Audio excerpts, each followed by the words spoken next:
I talk to the trees, and they never listen to me. Good afternoon, everyone. Albeit a little bit late. We were getting our smoke. We were getting our smoke ready. We didn't know whether we should get gray or white. Oh, okay. But we're going to have pink smoke today. Okay. Does that mean welcome to Man does that mean it's a girl? Are you going to just Pope. keep talking? You said pink smoke. Is it a girl? I don't know. I saw the movie, so That would be a we'll twist. Just leave it at That would be a twist. Yes. That would be a So twist. was the movie. Okay. Now may I start? 3, 2, 1 media. That's who we are. And this is Man About Town. I'm Rona Mann, and I'm rapidly losing my identity, I think, as we go. Perfect. Being the first Wednesday of the month, we have our good buddies with us. We have Brigitte Hopkins, who is the executive director of the Westerly Library and Wilcox Park, and Bill Lancelota, the assistant executive director of the library and Wilcox Park. Did I get that right for once? Mostly. He's got his badge on today. Assistant director. Didn't I say assistant director? You said assistant executive director. You Well, gave me a promotion. Well, she'll give you the money. All right. Anyway, we are happy to have you. It is a glorious day. Didn't start out that way, but it is a glorious day now. And it's beautiful out there in the park. It's beautiful on the street. And you're going to tell us all the beautiful things going on for the month of May. Yeah, I don't even know where to start, except maybe we'll start with today. What's happening today at 5 o'clock? Sounds like an opening. At our in the art gallery, you mean? Yeah. Oh, yes. We have one of my favorite exhibits of the year is the Westerly Public Schools, is their student exhibition. This month's exhibit will feature pieces done by students of Westerly Public Schools. Head to the Hoxie Gallery from 4 to 6 today, May 7th, for an opportunity to meet the artists and enjoy light bites.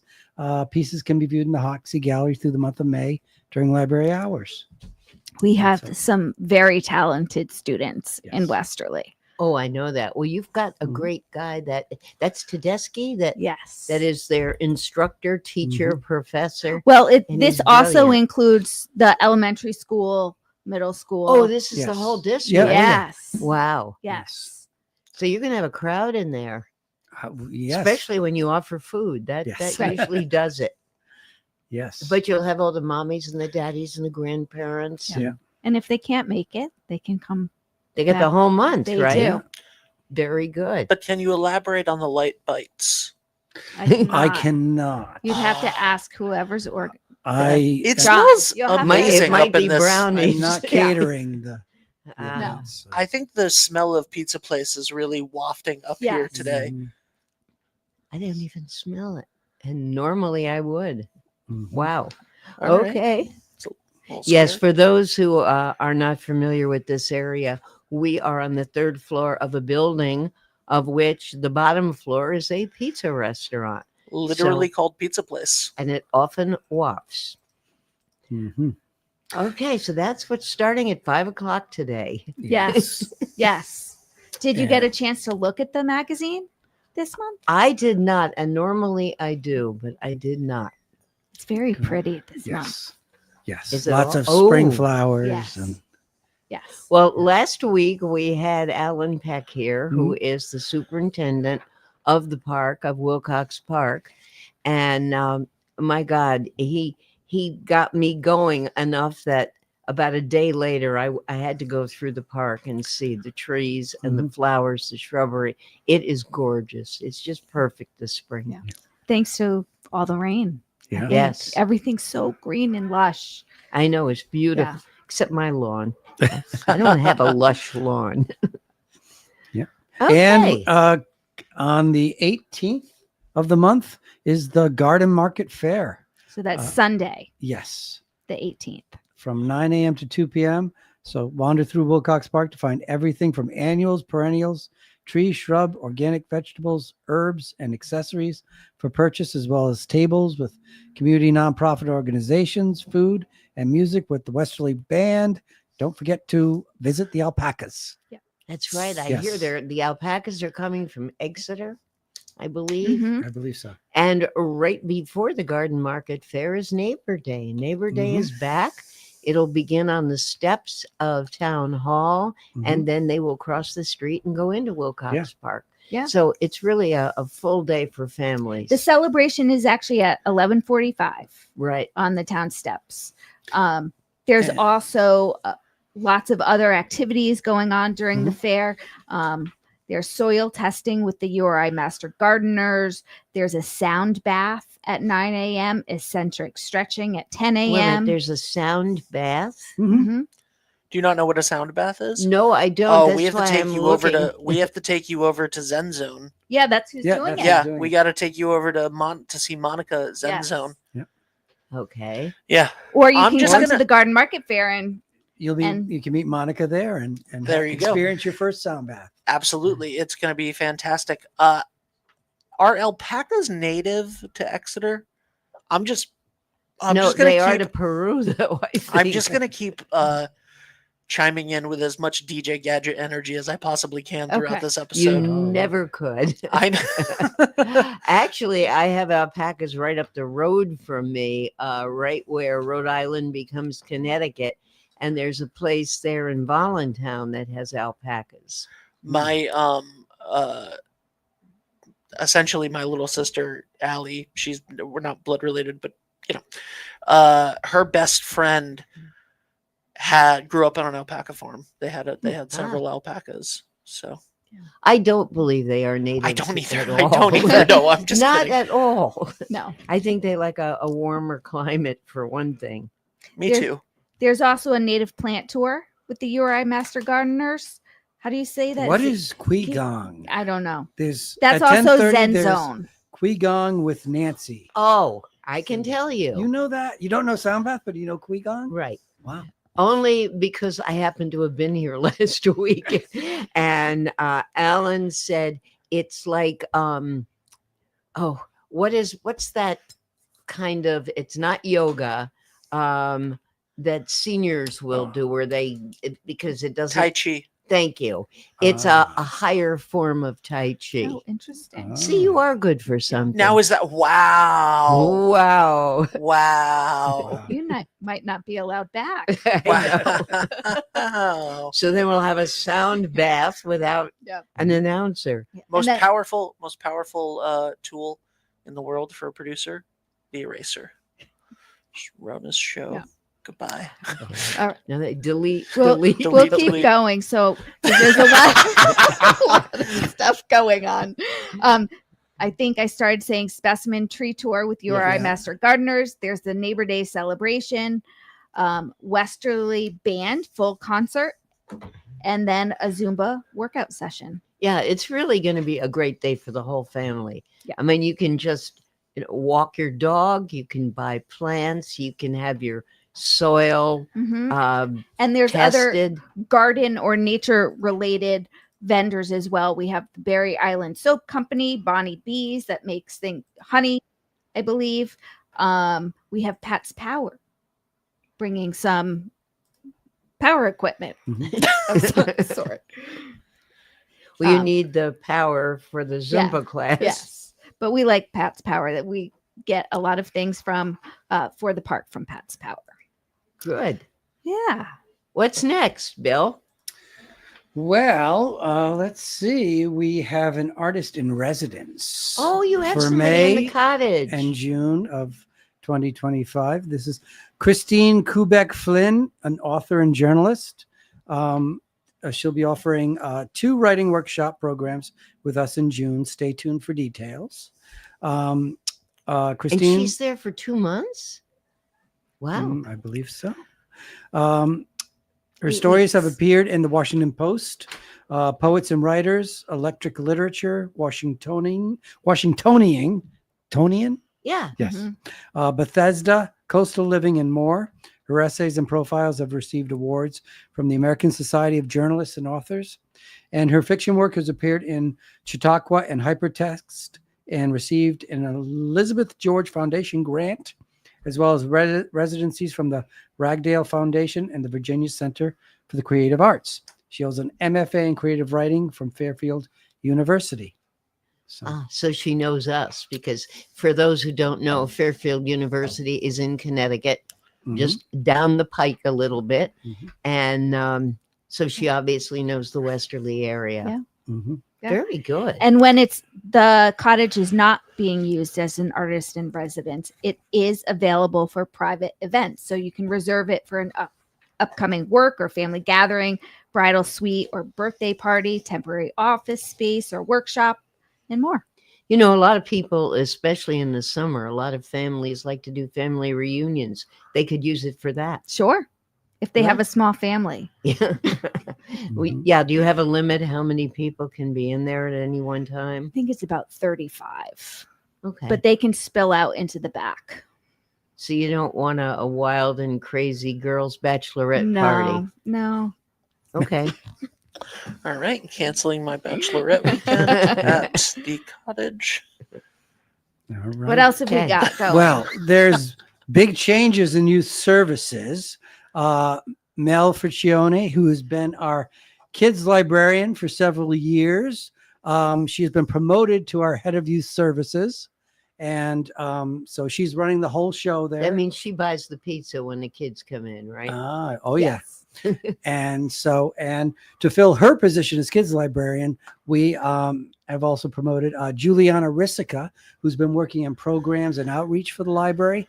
And so she's our new kids librarian. Great. She helped with the volunteer luncheon. Oh, that's great. Yes. And that was a very, very nice luncheon. Yes. Mm-hmm. Well, we love our volunteers. Well, it's nice that you thank them too. Yeah. A lot of places just take advantage of volunteerism. No. We have over 200 volunteers Wow, you've got that Yeah. many? in Wow. combination from the things that they do for special events, daily things in the library and the park. Wow. Yeah. I'm very impressed. That's great. All right.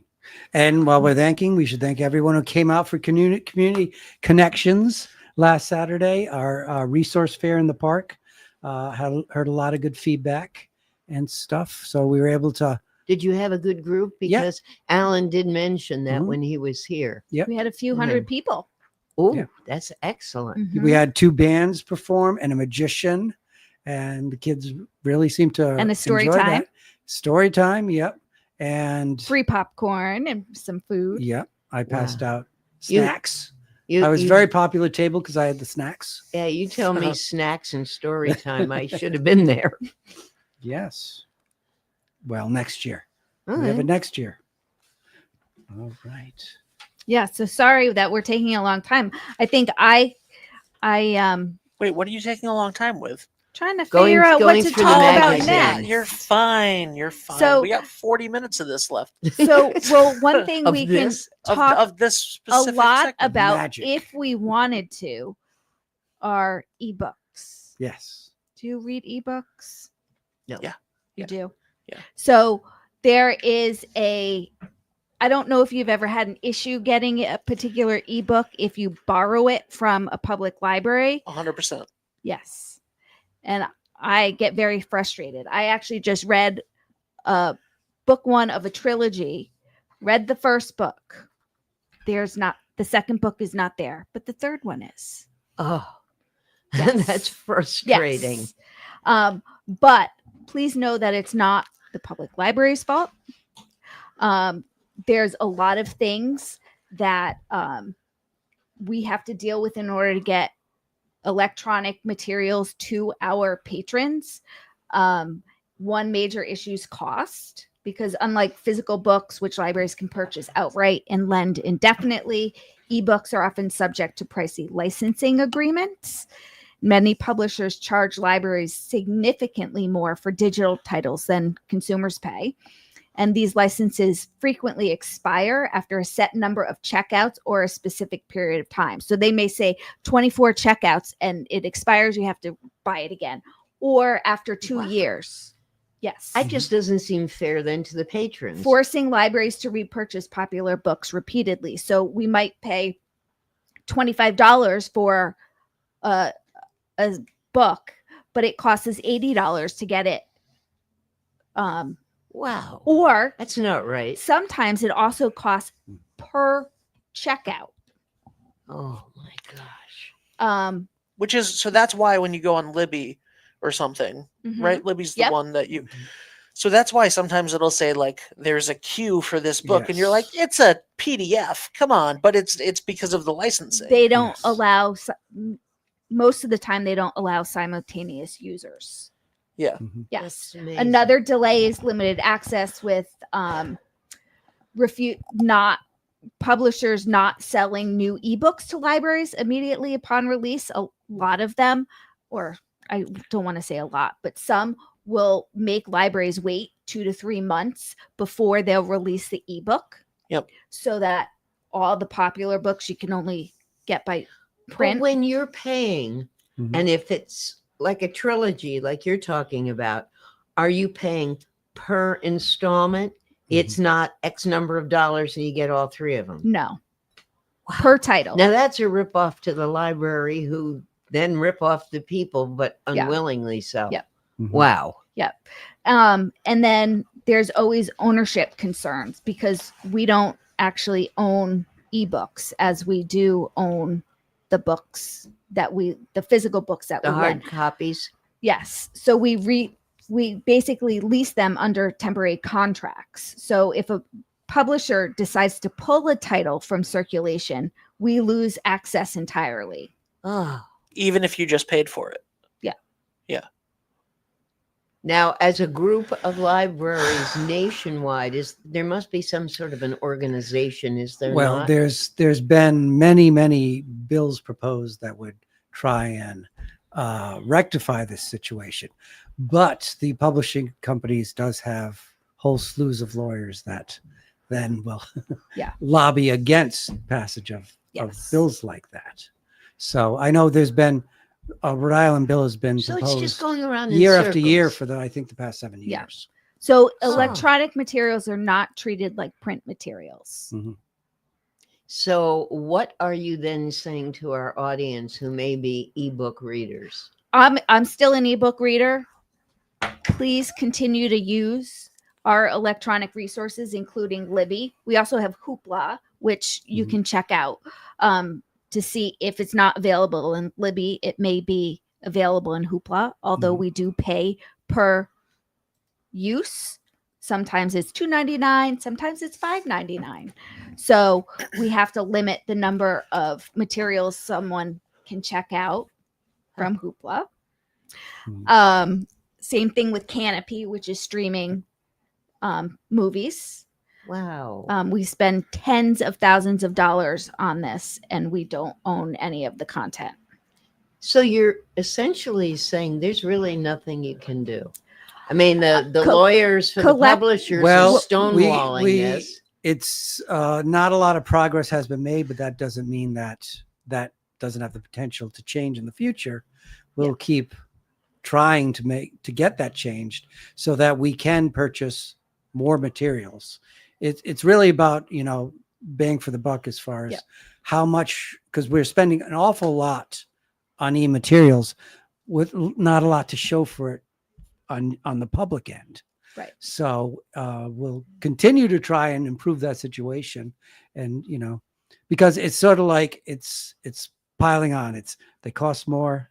They're also limited by a license and everything. And if it was one or the other, it might be more manageable. But having both of those And restrictions it's really different per really publisher, hurts. Yes. publishing house. And some Wow. actually charge a lot per use. Oh, So as a consortium, It can be 7 or 8 times what we've decided not to. So Simon and Schuster can have their rules. Pelican can have theirs. Macmillan. random. you'll can go have- on and you'll yeah. find an ebook for $19.99 or something like that. But libraries will have to pay Yeah. over $100 for that same ebook. Ah. And then we lose the license after 2 years 2-3 years because And they you'd think and have to buy it repay. again. right because the thought process there, or so I've heard, is that the physical book wears out and then you have to buy a new copy. But it's not the same thing. Yeah. It's not No. apples to apples No. at all. So one positive way to look at it is I have to, at least from my perspective, I've discovered so many new authors because books that I've wanted have not been available. And so I go searching through the catalog. Yipe. Yes. How long does it take generally for a book to wear out? If it's the most popular paperback book, Oh, hardcover. Yeah. well, it's- Paperbacks don't last as long. yeah. Yeah. Okay. So Hardcover, sure. if people are gentle with it, Let's say average. You can easily get 10 years out of a book. Out of a hardcover book. or Cool. sometimes more, I'd or say. sometimes two. So then They're not made as well as they used to be. So then if you put it on here's this book, Mhm. right? You have to buy it. We're selling it retail for $20, right? For libraries, you would normally have a minimum order of, I don't know, 5 books, right? Maybe of a certain one, or 2 books, or what do you usually do? It all depends upon demand. It If depends it's a on demand. bestseller, though, you get a lot more than that, don't you? Yes. Oh, yeah. Yes. So, okay. So you take out this book, right? Based on demand, which they can see because of which they should be able to see. It's a bestseller. New. Exactly. So they should be able to see what the demand is, right? So you put mandatory minimums on libraries of how many ebooks they can buy of this, right? So you have to buy 10 of this book, say, or you have to buy 20 of this book, but you're buying it at maybe $5 more than what the ebook is doing, and say the license only lasts for 5 years. That seems way more reasonable. And you just have to renew it after 5 years the same way you would have to renew. And Yeah. by the way, in 5 years, when you go to renew, the minimum shouldn't be there unless it's still on that Right. bestsellers Right. list, you know? So as a consortium, we can only have so many copies in the system for e-materials. This is making me so 'Cause it's- angry. It's purchased I know. as a consortium. Yet if it's, a bestseller, the new Stephen King book or whatever, every library buys one And or there's- two. so what can the people out there in Readerland do? Be patient with us. Be I mean, patient with us. is it a matter of contact your local senators and the usual baloney, but they're doing these bills and not getting anywhere? Yeah. I would say, I mean, they could always reach out to the publishers themselves and let them know that they would like more reasonable terms for libraries. I mean, it's always been a longstanding understanding between publishers and libraries that they've always understood that libraries just increase readership and promote books and are beneficial to the publishers, because the more active readers you have, they're going, because you're always going to have people who, start out using the library, everything's free, but then they buy their own books. But Or they publishers want a copy are of not it, making the money because they're not selling to each individual reader. Mm-hmm. Right. But Now, know, why if- ebooks aren't considered the same way, let's give them Right. to libraries at a bargain. They're just going to increase our profits in the long run anyway. But well, if you think about it, we have 52 weeks a year. A book normally checks out for 3 weeks. Mhm. And if everything gets returned, and if it's a good book, it might get returned early. Mhm. So I want to hear more Anyway. positive stuff. But before I do, Ben, are we taking a break now? We going to talk about some local folks? No? No, what do you want to do? What? No, it's your don't- business. I mean, But- a couple of weeks ago, you wanted break. So Yeah. you tell me. Why did I want a break a couple weeks ago? I don't know, but you said we ought to be paying the bills. So I don't You remember tell what me. I was doing. Let's take a break. We'll be right back in 2 minutes. okay. Experience local excellence with Roof Right Roofing in Charlestown, Rhode Island. With over 40 years of unmatched expertise, Roof Right specializes in architectural shingles and holds the prestigious title of GAF Master Elite Installers. Known for their commitment to the community and support for local initiatives, Roof Right is your trusted partner for all of your home's roofing needs. Call today for a free estimate at 401-212-4140. Hi, this is Dan from Lathrop Insurance. In this challenging insurance environment, Lathrop Insurance can be your beacon in the storm to help you find the coverage you need at the right price. Now, more than ever, you need a partner in the insurance industry that can work with multiple carriers to make sure you have the right coverage at the right price. Lathrop Insurance carries home, auto, and business insurance and can be reached at 401-596-2525. We've been supporting the local community since 1939, and we look forward to working with you. What's going on, everybody? It's Patrick down here at the Wireless Zone at Dunn's Corners at 224 Post Road, and everybody down here is getting the brand new iPhone 16. We have it here in stock. The best part is right now, if you trade in your old phone, you get it for free. We got deals all weekend, awesome savings. Come on down and see us, 224 Post Road, Dunn's Corners, Verizon Wireless Zone. We'll see you soon. D&V Mechanical specializes in the installation, maintenance, and servicing of Mitsubishi ductless mini-split heat pump systems. We are certified by Mitsubishi as Diamond Elite Contractors and factory trained and up to date on the proper procedure of the installation and service of Mitsubishi ductless heating and air conditioning ductless heat pumps. We assist with the paperwork to reduce much of the stress-related documentation required to get the state rebates and federal tax incentives. We are not a jack-of-all-trades, master-of-nothing company. We are masters of ductless heat pumps. It's what we do, and it's what we know.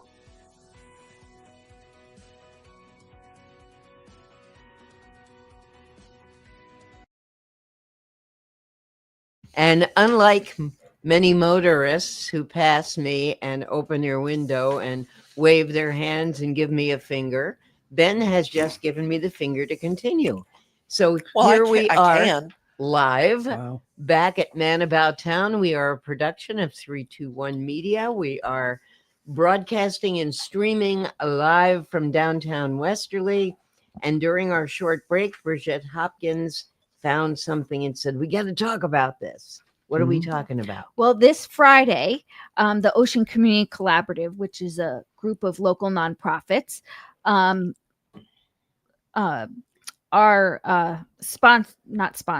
hosting Senator Gu, who's coming to talk at the library about climate change. So she's going to speak from a legislative perspective on proposed solutions to climate change and the state strategy. I have heard her speak on climate change before. She's a graduate of Harvard, and I know that was one of her specialties, the environment. So she will be good. Yeah, she will be very good. She's very active in this community. We see her all the time in the library. And this is open to the public. It's free and open to the public this Friday, the 9th, from 9:30 to 10:30. 9:30 to 10:30. Okay, very good.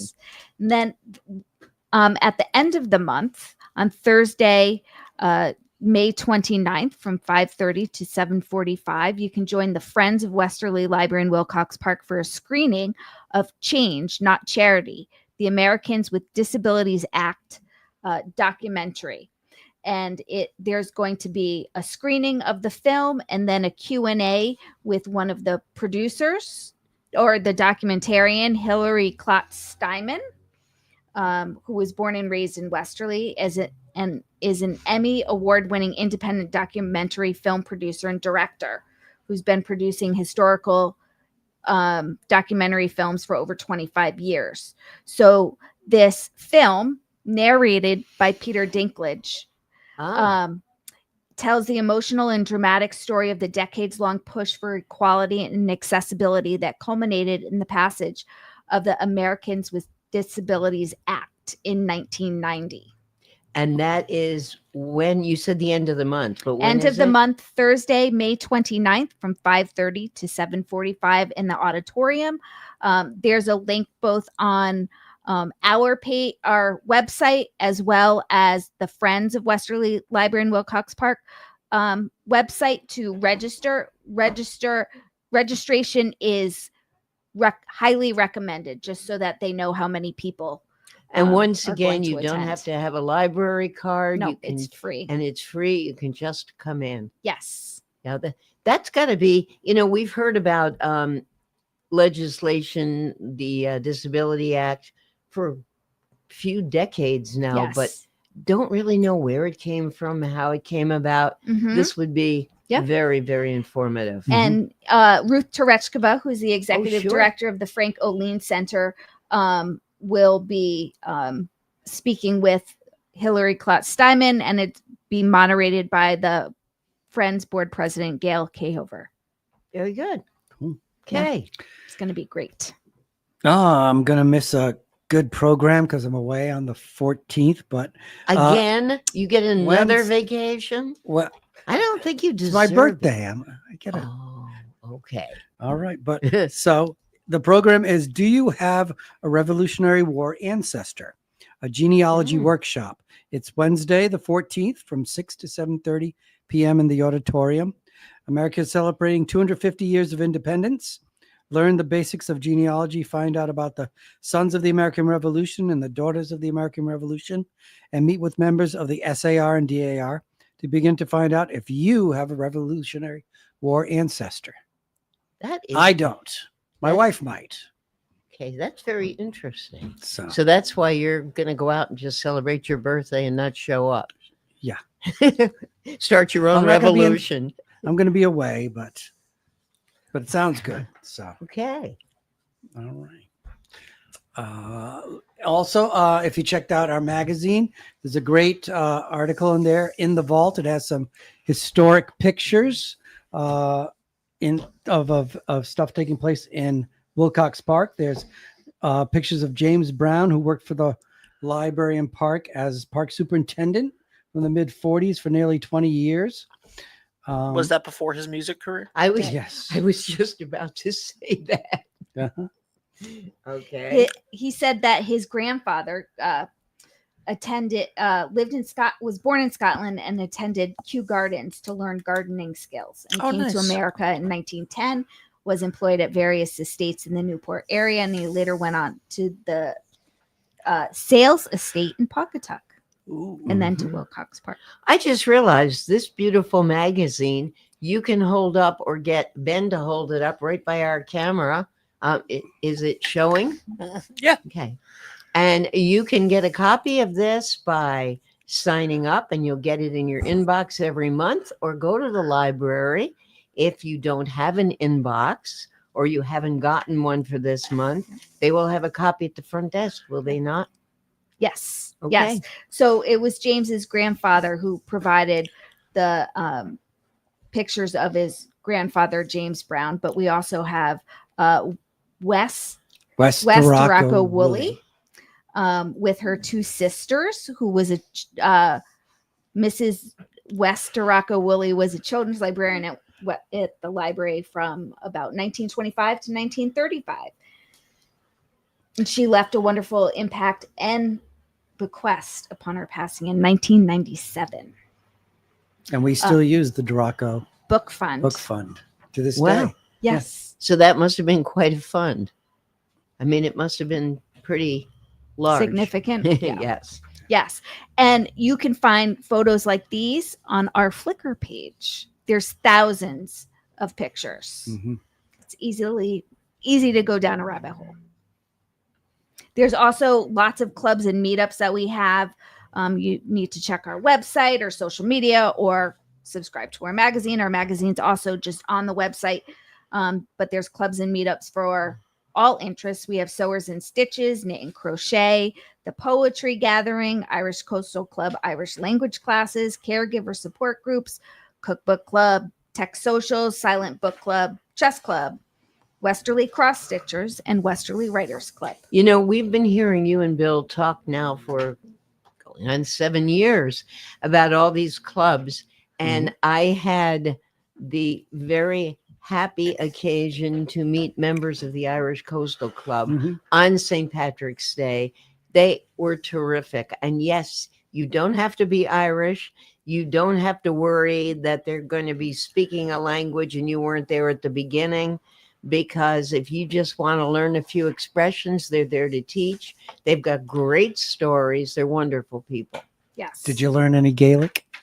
I did, but I've forgotten. Okay. They Only the did, inappropriate words. They right? didn't teach. They did teach us how to say "shut up" or "shut your mouth." Ah. But people are always interested in those kinds of expressions from other languages. You know, Mhm. tell me something. Talk dirty to me Yeah, in tell me how to swear. German and Ethiopian and whatever. Okay, what else you got? All right. We have our very popular kids programs like Baby Playtime and Kids Craft Time. Let's see, Baby Playtime is the first and third Thursdays of the month. And let's see, Teen Crafternoons on Thursdays. Let's see, what else? Kids Take and Makes. Yep. And adults. Oh, The first the Monday. Couch to 5K Run Club. How's that going, Brigitte? Yeah, that's not going. Oh, What? it's not? Oh no. I You- saw that in the newspaper on Monday. You went to the first one, didn't you? No. No?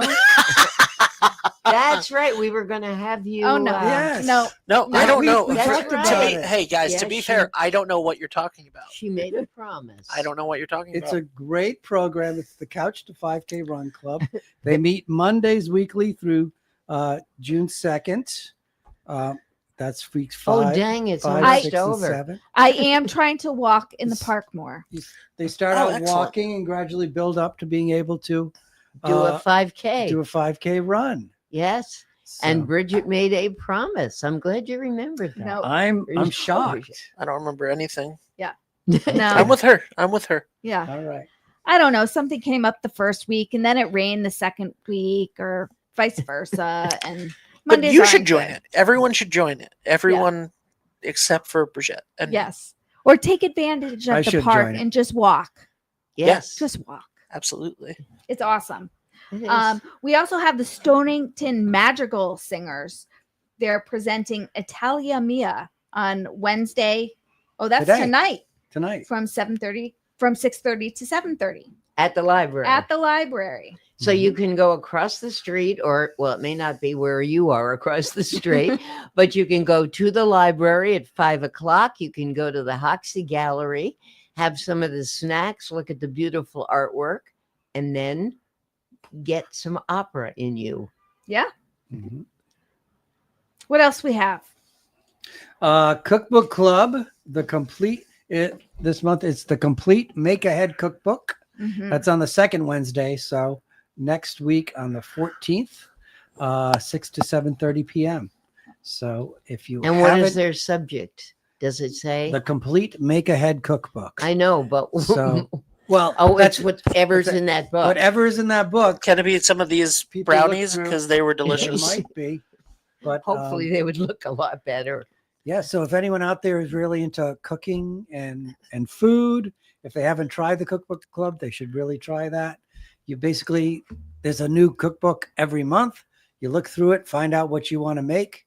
Everyone brings But their you got to make it at home. completed Yeah. And dishes. there's Yep. no way to even heat it there. No. No.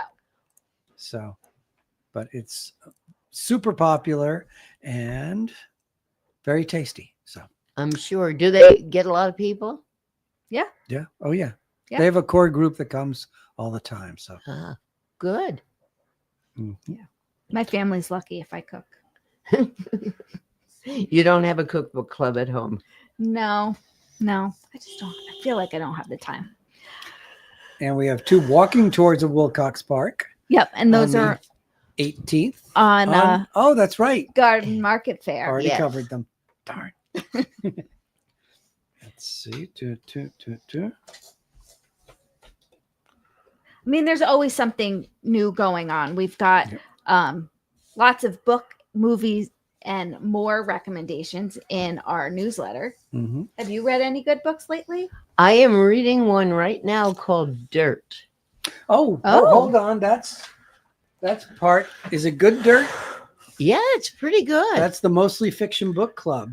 They're meeting the second Tuesday. So on the 13th, you can come to that and talk this about isn't fiction. This Good is Dirt. This is very autobiographical. Oh, okay. Autobiographical. Yes. Dirt. Yes, about a gal that grew up in West Virginia. Mhm. She now lives on the shoreline in New Haven.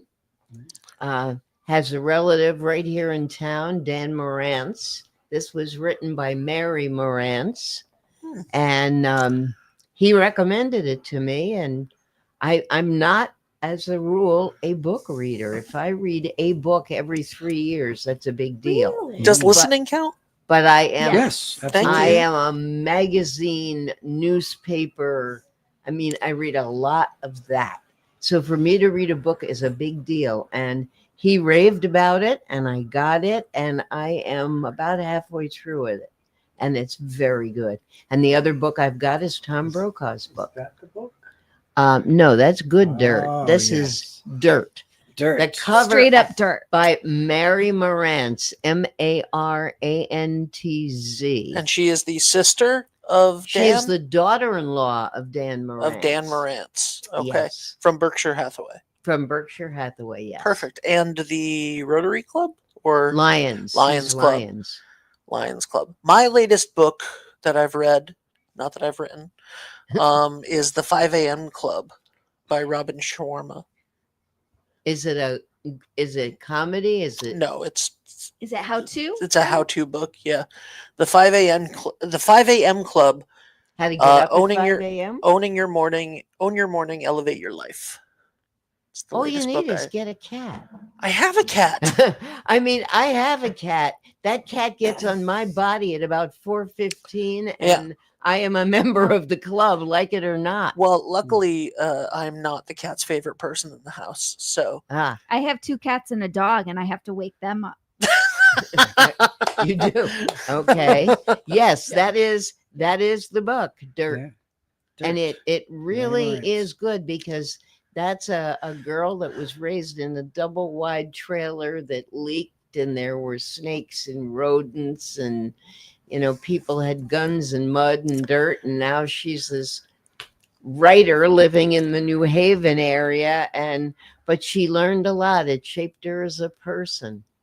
I don't remember the last fiction book that I read or listened to even. Really? Yeah. Yeah. See, I'm not into Since I've been fiction. going back and forth to visit my mom, I've been listening to a lot of audiobooks. Yeah. So Fiction or Fiction. nonfiction? Okay. if I listen to nonfiction, it kind of puts me to sleep. I used to love to read nonfiction, and now I sort of feel I need an escape. There you go. So I'm reading fiction. I used to listen to audiobooks. I gave it up because I would get so involved I'd forget about driving.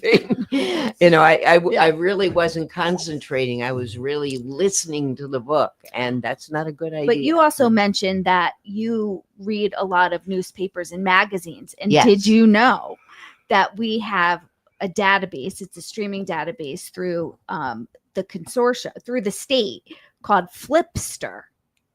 Mm. And you can get all of your popular magazines through there, current issues. Mhm. Read them, I can print get them. I can get the National Geographic. They've been bugging me every day to buy a subscription. I get 2 and 3 emails a day. I don't know how I got on their list. Yeah, I believe you can. Mhm. Oh, that would be good.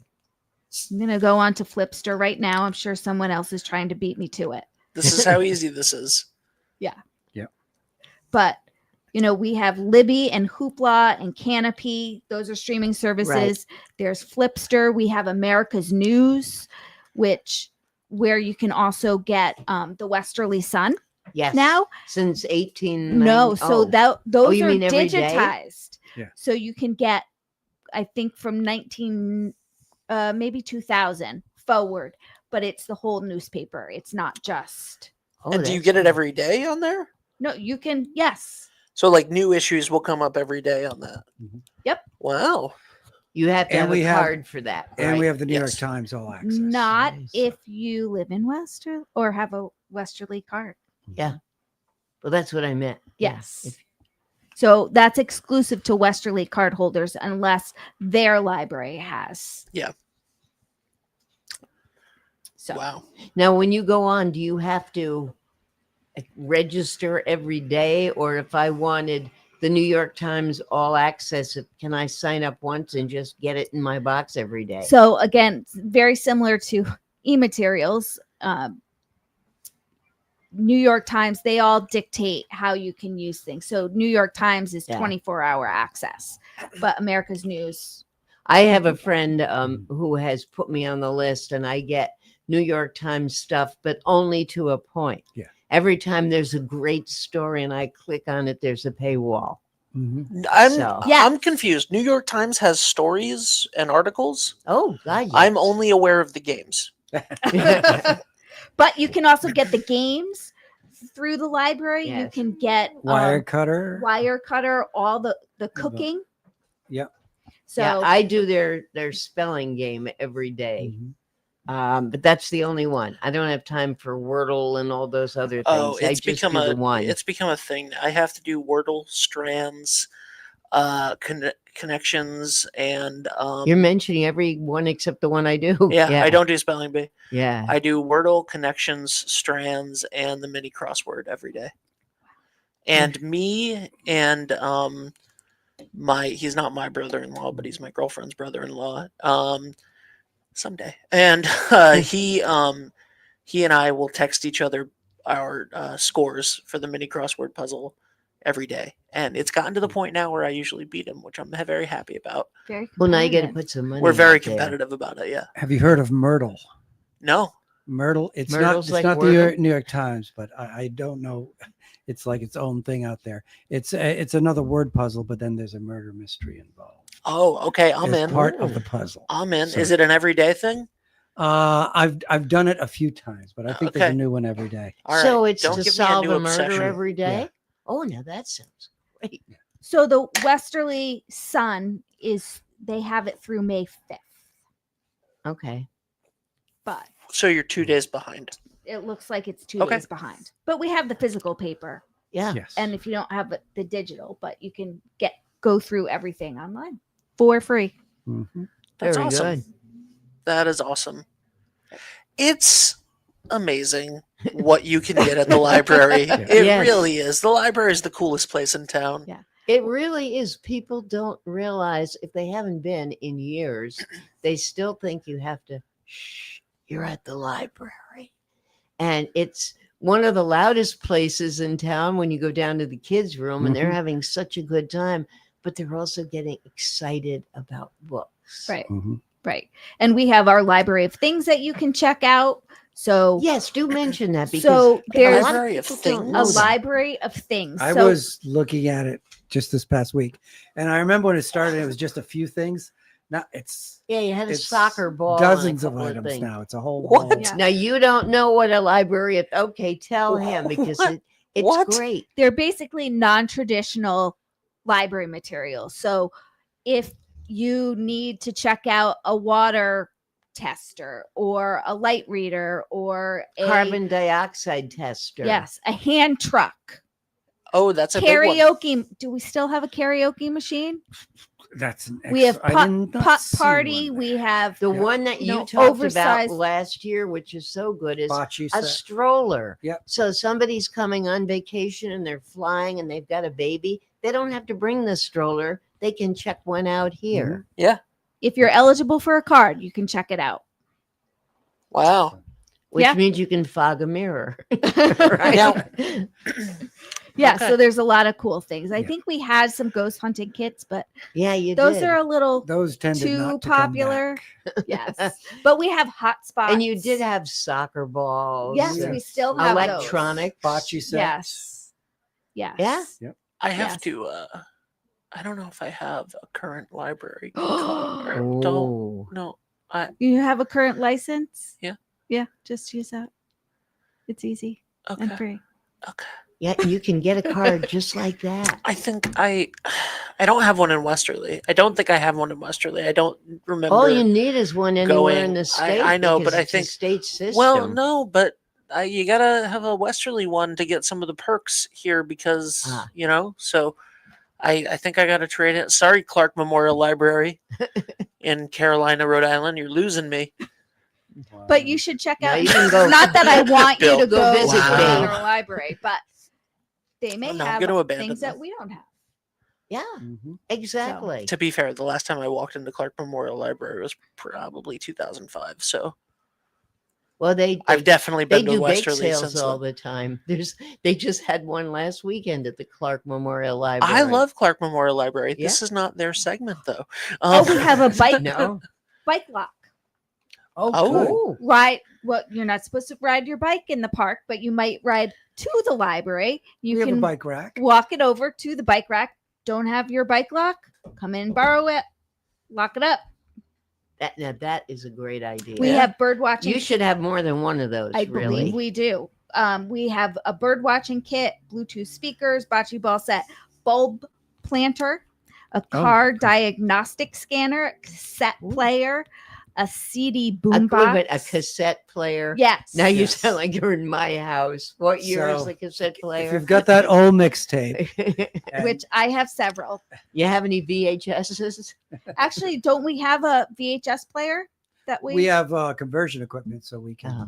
convert Alright. it into discs discs in the makerspace. So Hopefully, we get people we have a out weaving there loom and excited webcams. every month. to What go is to the that maker library. space? a makerspace Ah. is a space where people can come in and make things. So we have a It's a laser creative space. cutter and engraver where lots of people do. It's mostly used with wood, but it can engrave on other circumstances, other materials as well.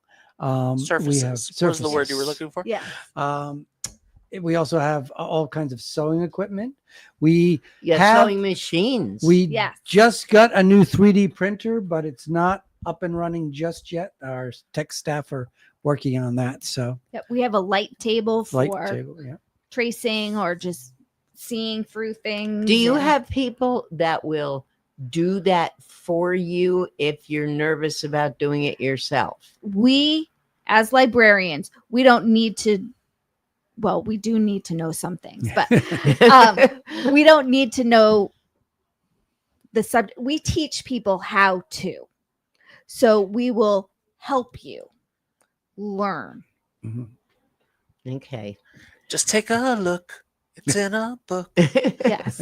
No, the reason I asked is I think they showed it when we took a tour last year, but they had a cutting board, a wedding gift. Mhm. You get a cutting board, and then Oh, you that's the can put laser cutter. the Yeah. bride and groom's names on there. And Yeah. I'm Yes. going to a wedding this summer, and I was looking at a cutting board the other day, and I said, this would be great. I could bring it in if somebody would do it for me, because Well, I you- know I'd well, louse you it would up. tell them what you need and they'll guide you through Just it. two It's- names. It's super Yeah. easy. Actually, I've never done it, but I Yeah, hear it. but Super it's easy. super easy. Yes. Sure. Yes. So, Just like the walk to 5K club. right. Yes. Right. Couch Super to easy. 5K. Right. Couch to 5K. That's a I better told name. you I don't like to exercise. I Hey, don't like listen, I'm with you. We have 2 minutes left, and I'd love you to talk about what's happening again at 5 o'clock for people who might have tuned in late. Okay. It's everyone's favorite exhibit of Why the don't year. you hold that up where the camera is, which is right there? Westerly Public Schools. Little lower, like that. Yep. All right. That's a little example of the art there. Opening reception today from 4 to 6 p.m. So features work done by students of Westerly Public Schools. Oh, so it's on now. Usually these things start at Yeah. 5. Yeah. Mhm. You're saying 4 Can to head 6. right over. Well, And- no, we have another hour of show to do. We can't head right over. Oh. But they're still going. Yes, Yes. but, then we you can do it go after. Yes. Yeah. Or tomorrow. I'll tell them to save some light bites. Okay. And popcorn. Yeah. chips Yeah, would that's be nice. fantastic. Yeah. Sounds good. Or bring them back to us while we're here. Ben and I need something. Yep. Okay. Well, we thank you very much. You will be back on June 4th. You know, every time I say that, it sounds so far away. And it's like you were just here. Yeah.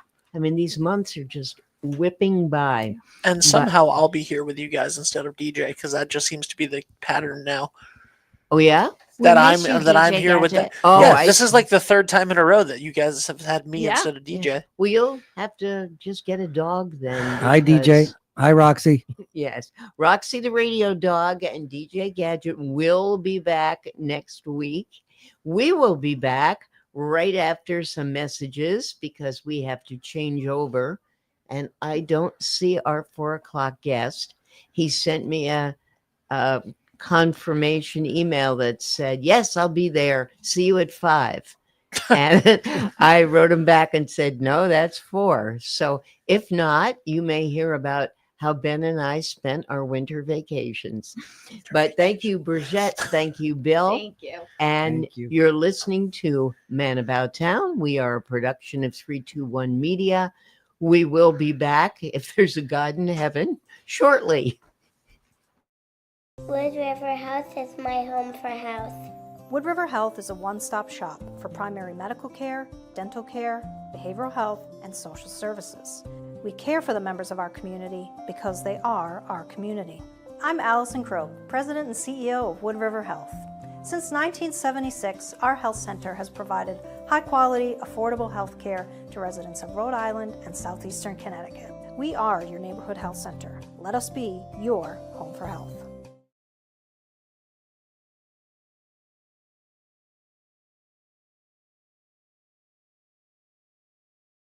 Ever thought about leveling up your fitness game in a fun and meaningful way? Kiefer's Martial Arts on Granite Street has everything you're looking for. Kickboxing, Muay Thai, Brazilian Jiu-Jitsu, and of course, adult karate. It's not just about getting fit, it's about building your self-confidence, discipline, and that unstoppable feeling you get from all your hard work. Stop into Kiefer's Martial Arts today to sign up. Bring the kids! Bring Grandma and Grandpa! Heck, bring everyone and come to the Misquamicut Spring Fest in Westerly May 9th, 10th, and 11th at Misquamicut State Beach. You'll find an array of great food trucks, arts and craft vendors, games, rides, and a Ferris wheel with panoramic views. Great entertainment all weekend long with Jeff Pitchell and Texas Flood, John Batdorf, a tribute to the Cars, and Joyride, 80s Mixtape Live. It's the start of summer at Misquamicut Beach with Springfest. Misquamicut.org.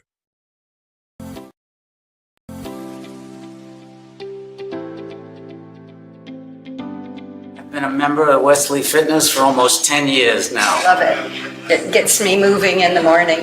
Well, I just recently retired, so anybody that's retiring, this is a great way to start your retirement. I find it easier to do housework, laundry, food shopping, all those everyday things. I've always done something, physically, and I couldn't find a niche in the last couple of years since COVID, and I found my niche. There is something here for everyone. So come join us, the Moving Silver family here at Westerly Fitness. I promise you won't be disappointed.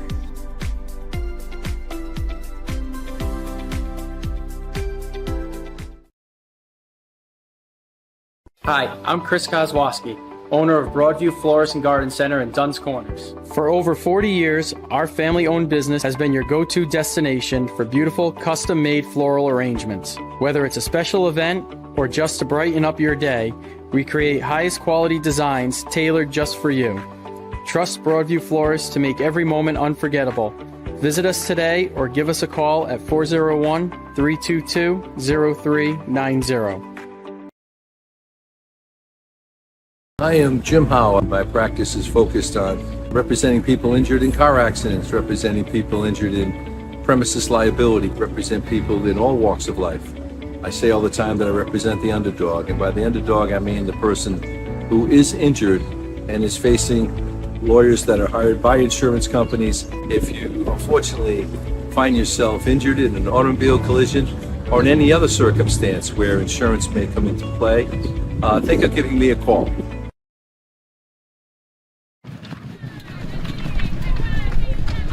At Dime Bank, we're all about community. It's who we are. Local communities made up of customers, families, and friends.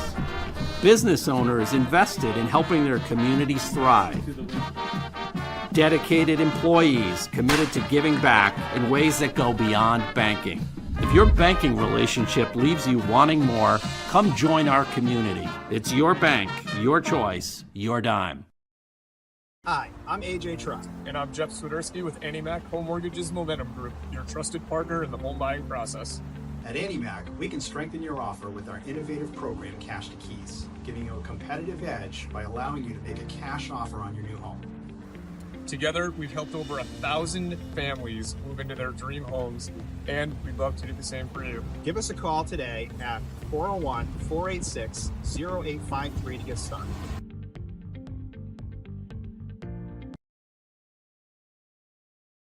Do you want to get your business in front of over 100,000 viewers every month?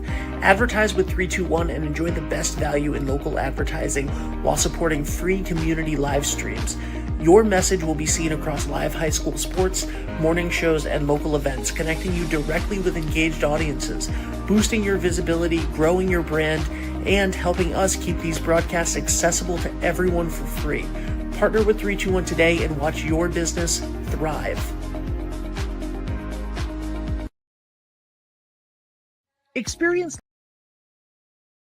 Experience local excellence with Roof Right Roofing in Charlestown, Rhode Island. With over 40 years of unmatched expertise, Roof Right specializes in architectural shingles and holds the prestigious title of GAF Master Elite Installers. Known for their commitment to the community and support for local initiatives, Roof Right is your trusted partner for all of your home's roofing needs. Call today for a free estimate at 401-212-4140. Hi, this is Dan from Lathrop Insurance. In this challenging insurance environment, Lathrop Insurance can be your beacon in the storm to help you find the coverage you need at the right price. Now, more than ever, you need a partner in the insurance industry that can work with multiple carriers to make sure you have the right coverage at the right price. Lathrop Insurance carries home, auto, and business insurance and can be reached at 401-596-2525. We've been supporting the local community since 1939, and we look forward to working with you.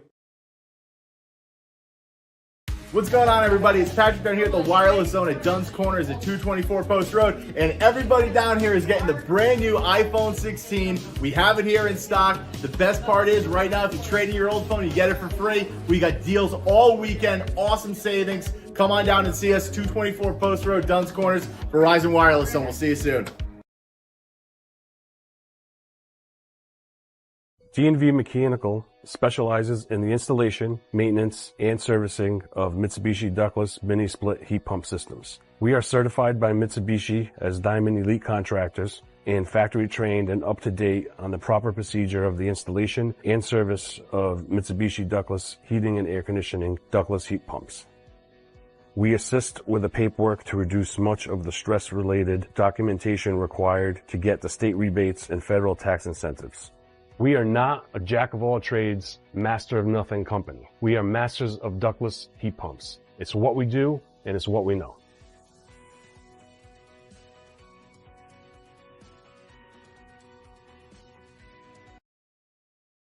We are back, and there's no white smoke yet. But we are back with whatever color smoke Man About Town has. Hopefully no smoke. We don't do smoking. But welcome to Man About Town, second hour. We are a production of 321 Media. We are streaming live in beautiful downtown Westerly, Rhode Island, and it is beautiful out there after a couple of days of monsoon rain. And I am with one of my favorite people, Detective Howie Mills from the Westerly Police Department. How many years? 18 completed. 18 completed. Yeah. I like how you said completed. Yeah. Is there a minimum that you have to have before you put in your papers? 20 years. But you can stay after 20 if you want. If I want to, yes. And I was a dispatcher for 6 years. I started working for the town in 1999. I did a summer program, which is a CSO program. I did that in 1999. Then I did it in 2000. And then at the end of the summer of 2000, I kind of started dispatching part-time. Mm-hmm. And then right at the beginning of 2001, I got hired as a full-time dispatcher. Did the summer program convince you to be a cop?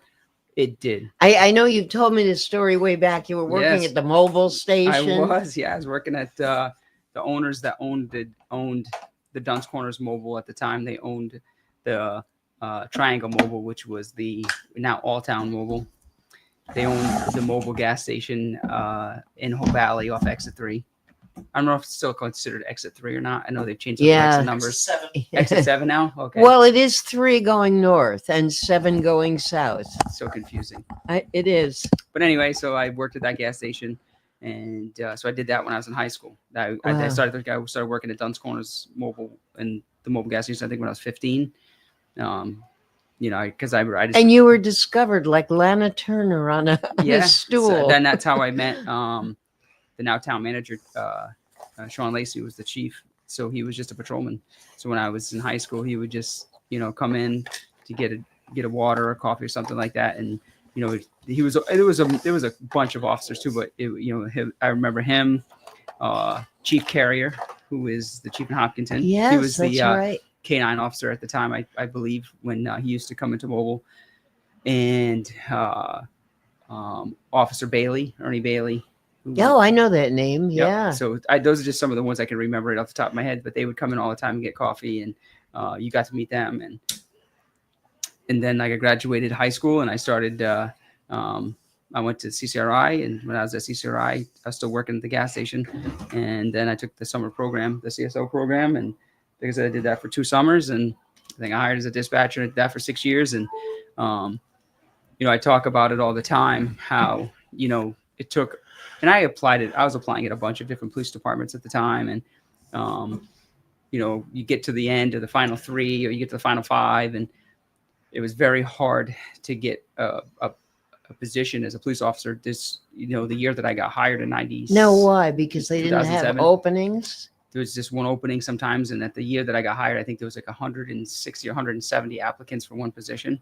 And you got it? And I got it. Wow. So the year before. Bribery works. Yeah. Huh? Well, the year before, I was in the top 5, and again, it was a couple 150 or whatever applicants. And the year before, I was in the top 5, and they chose another officer. They chose another person. He was my friend, and so it was nice to see him get the job.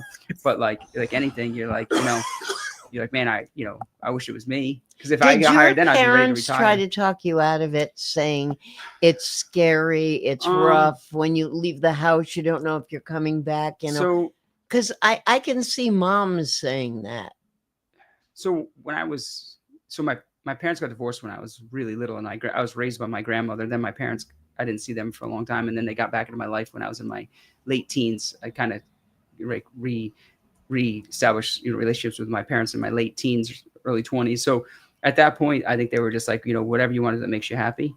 But good. My grandmother who raised me, she was just like, whatever you want, go do it, which That's was great. But I mean, I have a daughter, and I say the same thing to her. I want you to do what makes you happy, but I don't know like if she would ever want to be a police officer. I would never say no to her, but like I would want her to know, what it entails.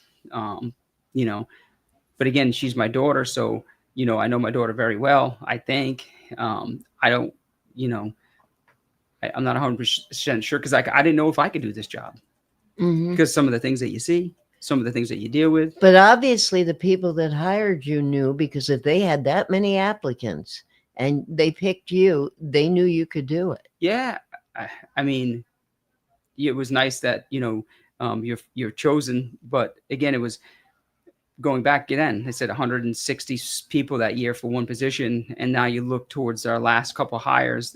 I remember a year or 2 ago, we had 6 positions. I think at one point, 5 or 6 positions. We had 60 applicants. Cool. I wish I had those odds back then. Yeah, I mean those are pretty good odds. I mean, 6 positions and only 60 people that just put in, right? So when I say there was 160 people, there's 160 people that put applications in. And a lot of people put in that aren't qualified at all, right? Well, so what it was when I got hired back then, it was, so you put in your application and then you go to a written test. So 160 people would go to a written test, or written test would be at the Westerly High School or at the police department or wherever they did the written test. All right, let me stop you. A written test, but you haven't gone to the academy. Haven't done yet. anything yet. So it's a written test of what? General knowledge? Yeah, it's basically kind of general knowledge. For instance, one of the ones that we did not too long ago before we kind of went away from the testing like that, you would sit in a room with 160 people and they would play videos of like a fake roll call. and they give you a pen or a piece of paper, and you just, as you watch this 15-minute video, whatever, you write down whatever you think might be pertinent. And then they stop the test and they say, all right, you got 15 minutes to finish this section. And then there'd be like 20, 30 questions. All right. And then like And it's based on what you just watched. Correct. Then you write down all the information. All right. And you now, you answer the questions, and they say, all right, time's up. And then they play another video. Now they play a video of an officer going to a scene and, dealing with whatever he's dealing with. And then that's all right. They'll stop the video and say, then they'll ask a bunch of questions. And then you fill it out. And so they take your written score. And then after you're written, so if you pass the written test, I think it's a 70 or above, you go on to the next level. If you get a 69, thank you very much for applying. Try again next year. So if you pass with a 70, you move on to the physical agility test, which is usually like the next week. Sometimes sometimes they did it that day. So your written test was in the morning, in the afternoon. And that would be push-ups and sit-ups. So back when I did, I think it was for my age, because every age group's got like a different standard. I think for my age group at the time, it was you had to do 30 push-ups in a minute. So, they time you 30 push-ups. Somebody counts, make sure you do them correctly. You have to do 30. If you get your 30 done, you just got to keep going. They don't let you just stop at 30. They tell you to keep going. Even if you don't want to, you keep going. And then I think you had to do 40 or 50 sit-ups in a minute. And then you had to do a sit and reach. Yeah. After you did the sit and reach, if you passed the sit and reach, if you fail any of these, they just excuse you. You're all set. You don't get to move on. So they can winnow that down very quickly. Yep. And then after you finish those, you would go outside and you have to do the 1.5 miles under, I think 12 minutes and something, whatever it was for my age group. So then you have to run the 1.5 miles. Once you pass doing the 1.5 miles, they give you a few minutes to take a break, and then you have to do a 300 get some oxygen. Right. Then they can do a 300-meter sprint. Ooh. So then you have to do the 300-meter sprint in under, I think, 56 seconds or something. And you like that. haven't had any opportunity to train for that. They don't well, tell you should be ready to. So knowing but that, they don't tell you what you're going to be doing. So they just every say, police do department it. has the same standards. So So I knew, because I had taken for the last 5 years or so, I had taken that test. I had taken that physical agility test several, a couple times a year for other departments, right? So I took it for Hopkinton a couple times. I took it for Westerly a couple times. I took it for Richmond a couple times. So I took you it for knew what you Charlestown were a couple times. facing. I knew exactly what I needed to do to get to the next one. After you pass the agility portion of it, the physical fitness test. Once you pass that, they give you a date and a time for your oral interview. And I, on my card, had my, get your oral interview, and you have to show up at the town hall the day of that interview. Then you sit in front of a oral interview panel.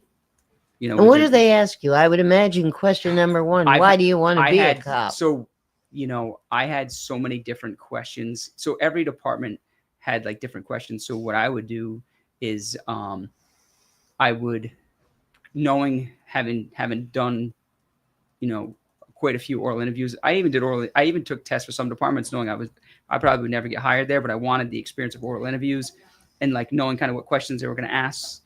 So they asked different questions. Everybody asked different questions, but I would write down all their questions when I was done, just so I'd have an idea. Okay, so when I would go and have an oral interview with the police department. So, for instance, one department one time asked me, how many square miles is our town? Yay! I wouldn't know that. Would you know that, Ben? But you have to study it. 77. You know what I mean? So, I would ask that question. So every department, after having asked that question, did not know the answer to it. I'm like, next time I go to an oral interview, I'm going to know the square mileage of that town. I'm going to know what their population is in the town. I'm going to know what the chief is in that town. I'm going to know who the town councilors are. I'm going to know who the council president is, because these are all questions that might be all asked. those questions that you just said, I could answer, but not the square miles of the town. Right. But you got to remember, at 21 years old, how many 21-year-olds know who the town councilors are? Who the town council president is in Richmond or Hopkinton or Charlestown. Right. So I'd study all of those things, kind of like what the, economics are in the town, where, like for Westerly, for instance, where it's kind of like considered like a beach community, a lot of businesses are, in the beach area that do well, what the population is in the town, how it fluctuates, things like that. Right. Just I would try to learn as much as I could about every town that I would apply for. Smart guy. But there'd always, one thing that you learn pretty quickly too is that there's always somebody that on one of those panels that's going to throw out a question that is very tough question to answer, and if you don't know the answer to it, they want to see how you answer it. They might ask you, in other words, how you fudge it. Yeah, right. Or just say, unfortunately, I don't know the answer to that, but after I leave this interview, I'm going to learn the answer to that, and if you want, I could give you a call and I'll let you know what the answer was. By the way, I was very close. Westerly is 74.8 square miles. Wow. Land and water. Yeah, land and water. Land and water. So do this sit-ups. Land itself is 36. 30.1 land and 44.7 water. Yeah. So we're counting quite a considerable amount of the ocean. Yeah. Okay. Because I think the biggest square mileage in this town in the state of Rhode Island, the biggest per square mile, I think, is Coventry. Okay. And I think Coventry might be 46, whatever. I know it's Coventry is the largest town per square mile. Has like the largest. Interesting. Yeah. Only because I think I took a test there. Right. And, so all you have to do, Ben, is some push-ups and sit-ups, and you're a cop. No, I'm all right. So then after that, they kind of once you have that interview, they usually have back then they had like a top 5 list. And then they invite you back for an interview, and it's usually with the chief of police, the town manager, or the mayor, and then usually someone from human resources, and then sometimes it's like somebody that's just a prominent person from the town. It could be somebody from one of the churches, or it could be somebody that's just from the town. So this all takes a while. It does. Over a period of how many weeks or months? It takes a while. I think the year I got hired, the test I think I took was in like November, and the written test was in, I think, either October or November. I didn't get asked. I didn't get a letter of for hiring, I don't think, until almost end of February. And the academy started the first week of March.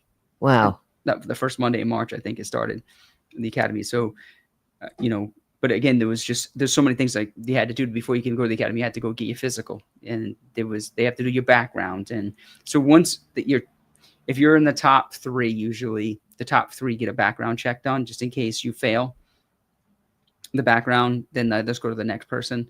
So, back then they would do a background on the top 3 usually. Even if they're only choosing one, just in case one of them for some reason isn't going to work out.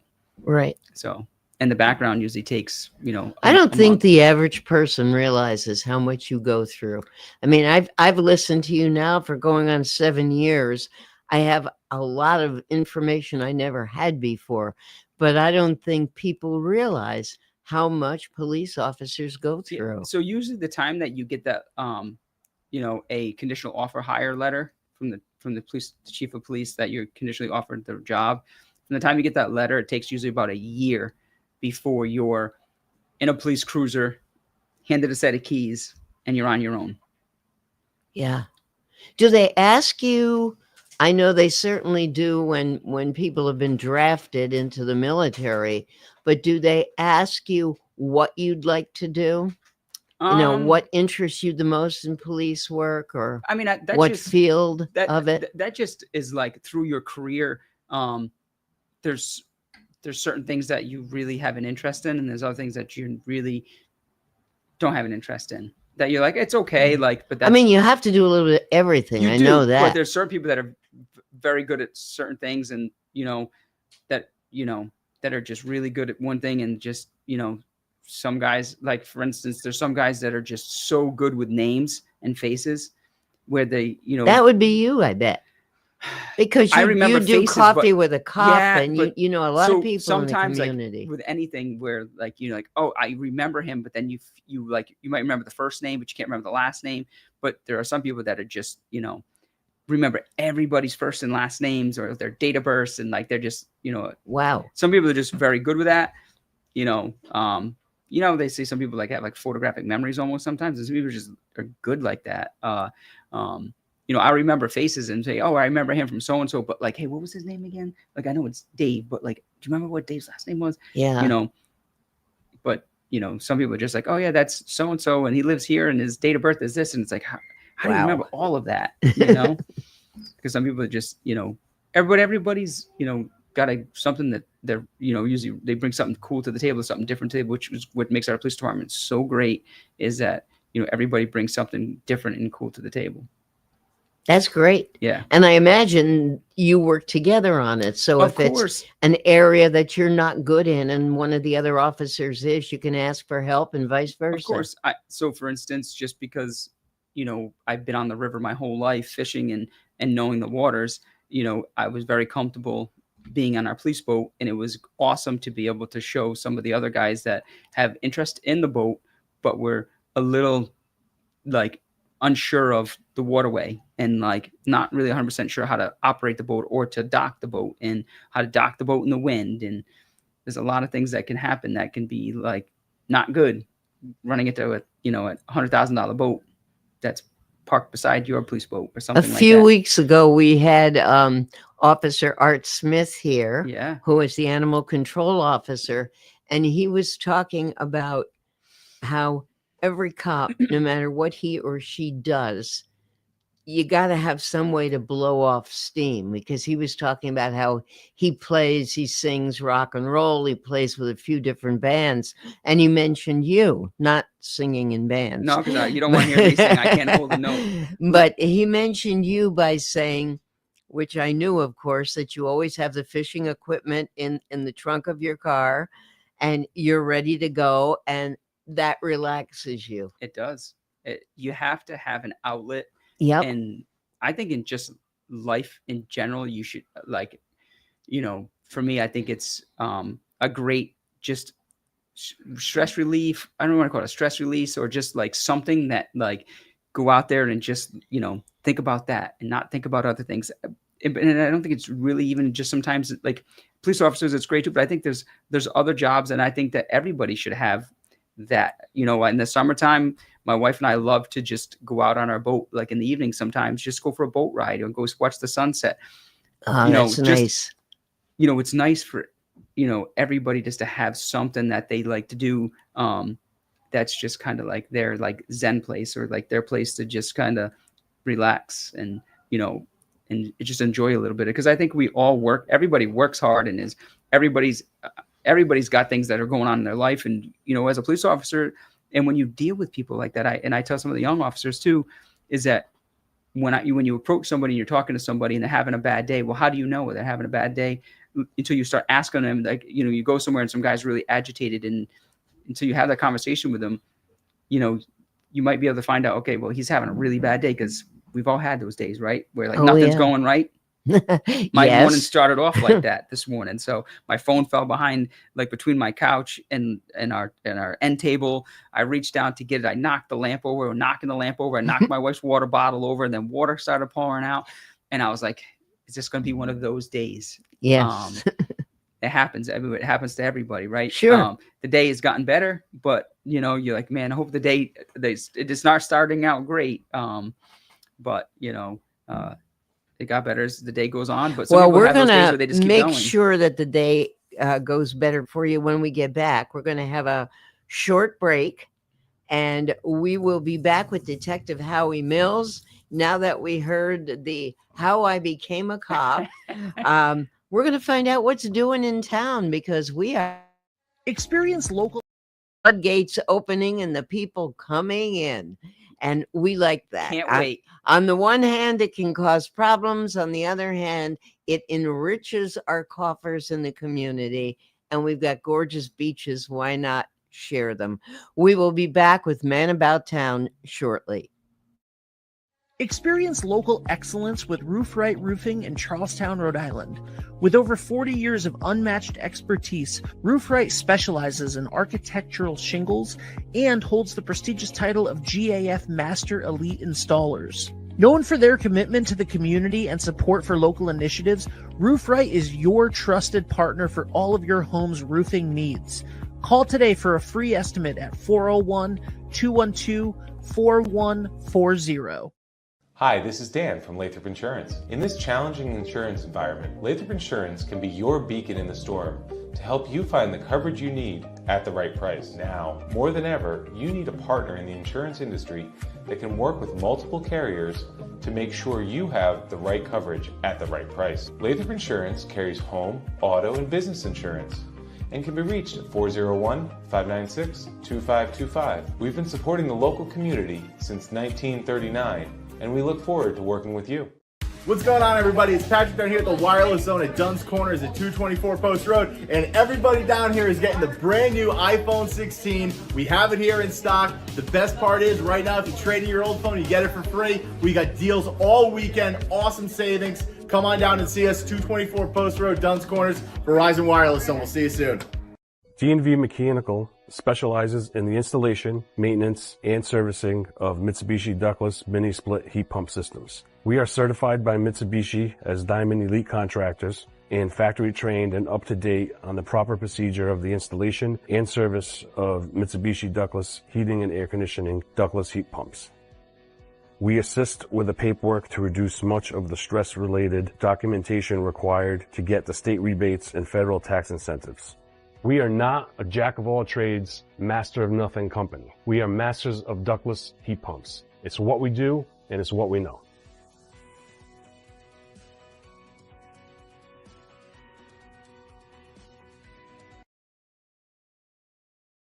Wood River Health is my home for health.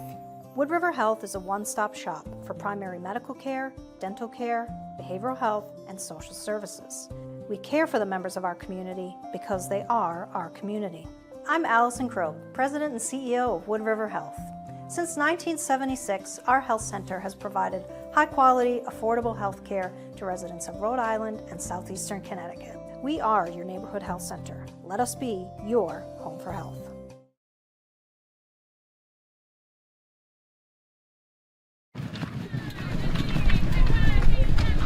At Dime Bank, we're all about community. It's who we are. Local communities made up of customers, families, and friends.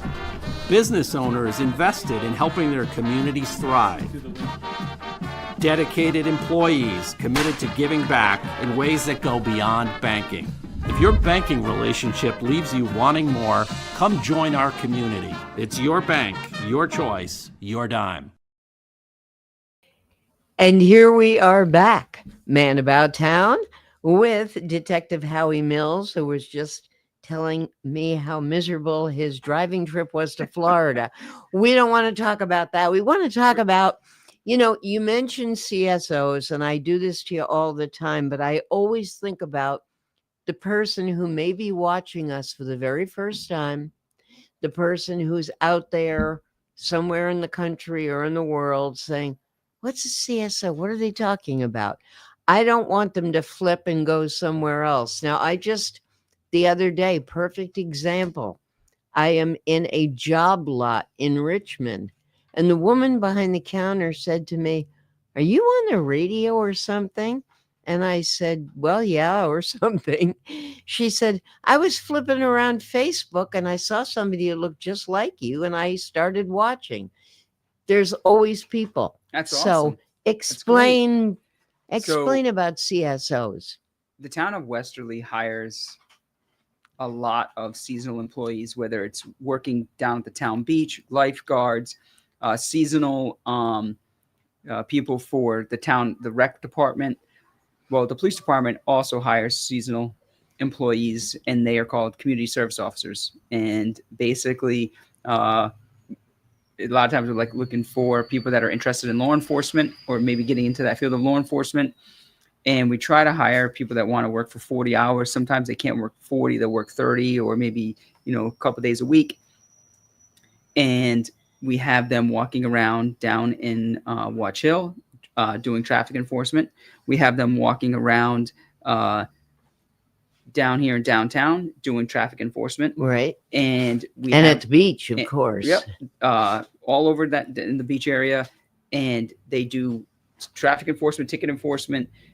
They direct traffic at airport in Winnaquag, Winnapaug and Atlantic Avenue.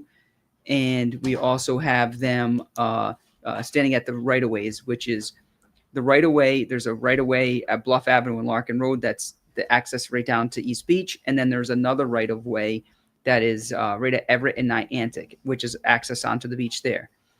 And they're two of the busiest right-of-ways in the town. And the reason that we have CSOs, that we try to have them there at those right-of-ways all day, it's not to check coolers. They can't check coolers. You're not allowed to look in people's coolers. You can't just...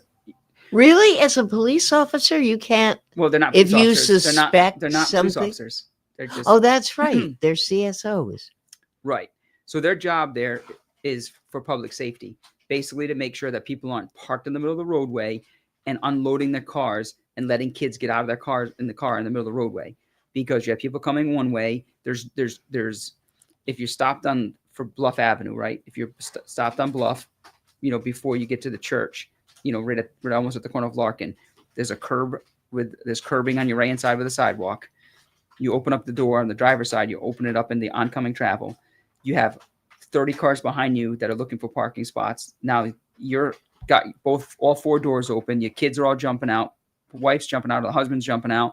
You got the hatch and backed meanwhile, up. you got all this traffic. And you got all this backed traffic backed up. And then now you're unloading coolers, and you're unloading chairs. You're unloading umbrellas.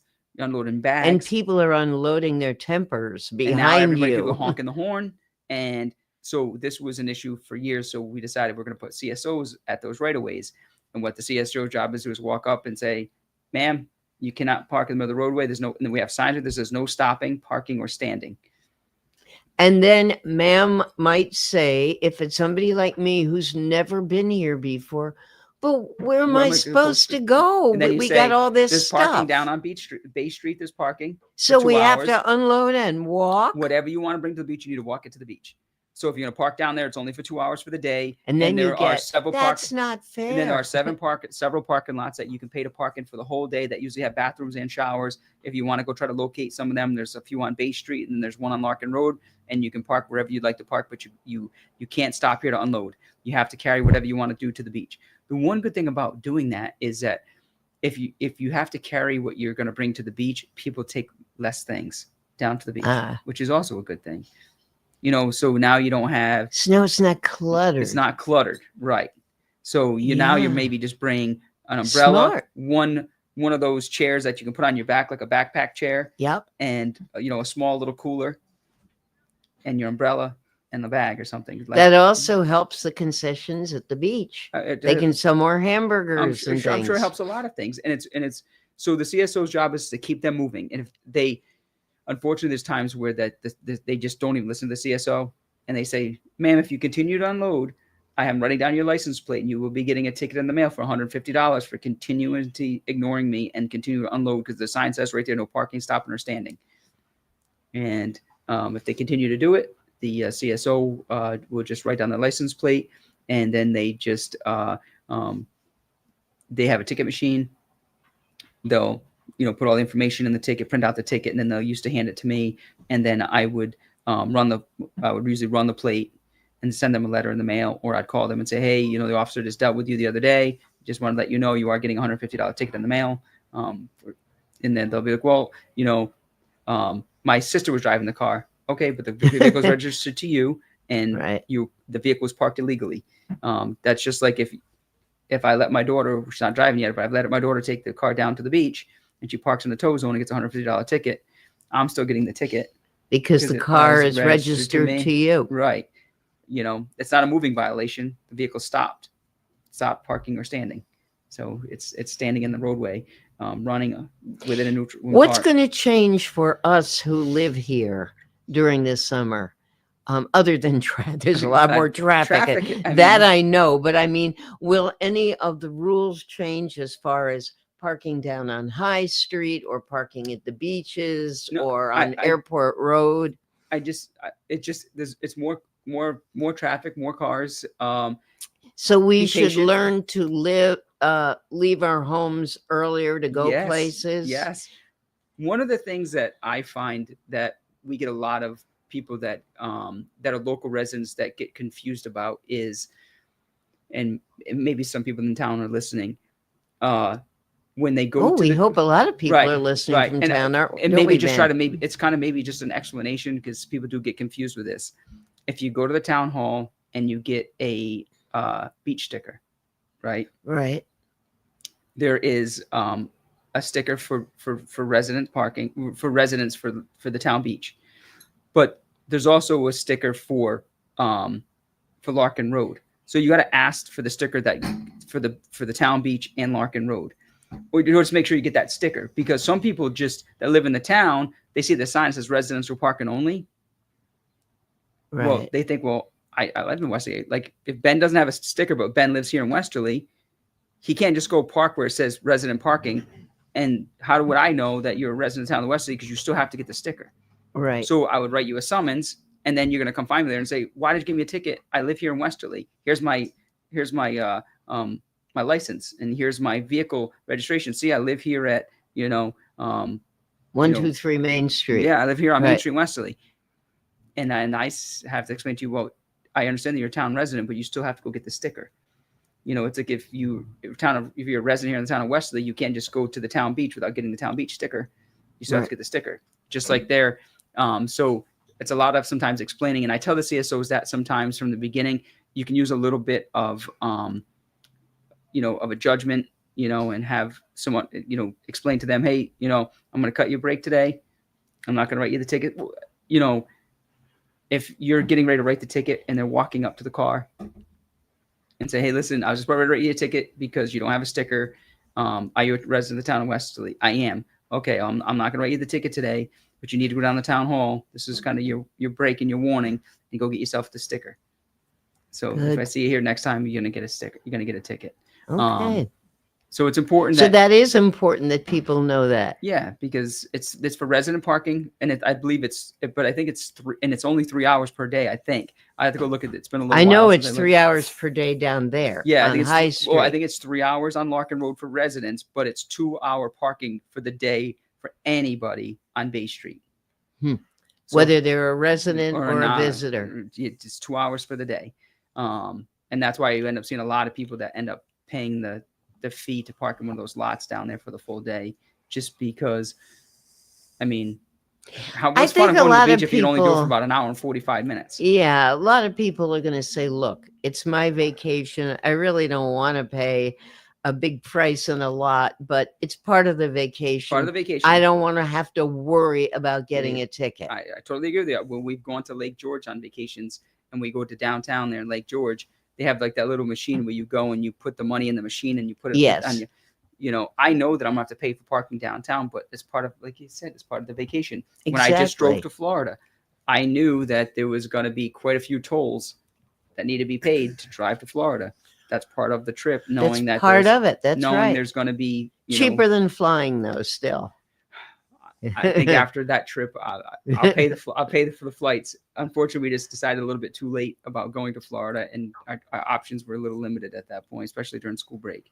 Yeah. But so I think next time I told my wife we got to be committed months ahead of time, like several months ahead of time before we go to Florida, and be committed on that trip. Ben looks like he's about to say No, something. I'm not trying. Listen, Oh. when we're talking about parking tickets, I'm not saying anything, okay? Because I'm still trying to convince my business partner that we should just make parking tickets in downtown Westerly a business expense for me. You caught a couple once in a few in your time. Listen, it's like on days where I'll pull up at 7 a.m. to do a show, and then my intention is to leave by noon, but something happens and I'm working and I can't, like, that happens to me. Not as often as you would think, but once every couple months I'll get a parking So ticket. I know people that have had issues, and so there's some beautiful salons and things like that down here, and Right. I didn't realize that some of these hair things that happen, because my wife has gone there, and her and my daughter have had their hair cut, and they'll have them cut back to back. Well, that could take 3 hours. Correct. Yeah. So my daughter, they get there sometimes, and the hairdresser is sometimes, they're there waiting half an hour before, it's one of their turns. Yep. And then now their haircut takes an hour. So now you're an hour and a half or whatever, maybe a little bit longer, or they wait a little bit longer, and then the next one, and then they, they're going to talk to the hairdresser after they're done and check their hair out. And so by the time they get out, right, it's over 3 they're hours over sometimes. 3. So I've had to tell my wife a couple times, who's called me and said, hey, I'm close to that 3 hour mark. Am I safe? And I'll say, you need to go out and move your car, right, like in the municipal lot, because you're gonna get a ticket. And it happens, So I also understand. I understand both sides of it, right? Yeah. Somebody might come down here and just, they might, use this as like their place to park for, a full day. And there's other times where, I've done it myself. When my wife and I have gone down here with my daughter, and we've parked downtown, and we've gone to Mel's, and then we've had some lunch, and we've gone into the library, and then we've gone and walked around the park. And next thing I know, I'm like, man, we're a little over 2.5 hours right now. We got to head back to the car and kind of call it a day, because we're almost at the 3 hour mark. Right. So, I mean, I wanted to mention this weekend, May 9th, 10th, and 11th is Springfest down at the beach. Oh, right. And you can get all the information. They have their own website, and Caswell Cook is terrific about making sure that's up to date. The weather, the performers, the vendors, there's a lot to do. It's a way to kick off spring at the beach. So now I turn to the police officer and say that $150 ticket will be in effect, won't it? For May 9th, 10th, and 11th for Springfest. If people want to drive down and try to park, which is so difficult. Well, look, I mean, I will hold on. Just let me say before he says this: it is free parking at the beach for Springfest. Correct. So on both sides of half of the, so the actual festival takes place in half of the Misquamicut State Beach parking lot. Correct. Right. The other half of the parking lot is all free parking for festival goers. And then there is some parking on the other side, on the Windjammer side, a little bit of parking, although I'm not going to highlight that too much because it's kind of a little known secret. And also there's not that much parking. There's not that much parking on that side, but it's free parking. It's very, very, very rare that it would be full. I was just going to say, I don't think we've ever had an issue where there's been parking, because the only time there's a place that there's over tow zone parking, which is the $150, that's where the $150 comes in. It's for parking in a tow zone. The parking price down in the basically South of Shore Road is different compared to the parking violation price down here in downtown. Okay. It's different. So parking if you go over 3 hours here, what is the... I think it's 50. It's 50. It's 50. Right. If you're parking... I guess you'd know, wouldn't you? Hold on, you want me to grab some? If you're parking in a tow zone, it's 150. Ah. So not too many people park just on Atlantic Avenue. There's no place for you to park your car. No, there really isn't. And nobody's really going to do that. So there's usually enough, like he said, there's many places. If the lot usually does not fill up, I go every year. My I've already got the instructions from my daughter the other day that her and a couple of her friends are going, and my wife and I are allowed to go, but we cannot follow them. My wife and I get to go, but we'll bring them there, and we'll go do. My wife and I probably, it would be nice. We'll have find something to eat together. We'll hang out. My wife and I maybe listen to some music that happens, but we're not allowed to, like in years past, where shadow them. Right. I've gotten word this year that there's no more shadowing. Yeah, that's what she thinks. She's a teenager. That's what she thinks. Yeah, Dad's always got an eye out.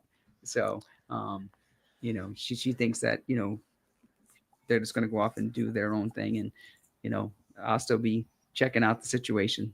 So, yeah, but she has to know too that a lot of your buddies are going to be working the beat, right? And so they can't do anything bad. Not that she would, I'm sure. Right.